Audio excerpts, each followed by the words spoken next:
Menstrual cycle అంటే ఏంటి అంటే కొంతమంది ఏంటంటే 25 రోజులకే వచ్చేస్తుంది నాకు సైకిల్, 35 రోజుల దాకా రావట్లేదు నాకు అట్లా అంటారనమాట. సో అదేం పెద్ద వరీ అవసరంలా. నార్మల్ వేరియేషన్స్ ఉంటాయి మెన్స్ట్రువల్ సైకిల్కి. 21 రోజుల తర్వాత అంటే 3 వీక్స్ తర్వాత వచ్చే సైకిల్ నార్మలే, 35 రోజుల వరకు కూడా నార్మలే. సో 21 రోజుల నుంచి 35 రోజుల్లోపు అయ్యే సైకిల్ నార్మల్. ప్రతి గర్ల్కి, ప్రతి అమ్మాయికి లేదా ప్రతి లేడీకి ఒకేలాగా ఉండదు.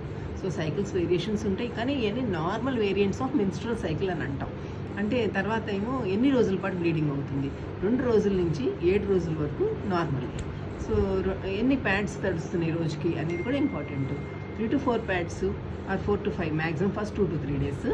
నెక్స్ట్ నుంచి గ్రాడ్యువల్గా తగ్గిపోతుంది. So up to 1 week normal. తర్వాత బ్లీడింగ్ ఎంత అవుతుంది అంటే క్లాట్స్ పడుతున్నాయా, చిన్నవి పడుతున్నాయా ఇవి అడుగుతాం. చిన్న క్లాట్స్ పడితే అది నార్మలే. అలా కాకుండా పెద్ద క్లాట్స్ పడుతుంటే కనుక అది అబ్నార్మల్, కాబట్టి దానికి ట్రీట్మెంట్ ఏమైనా అవసరం.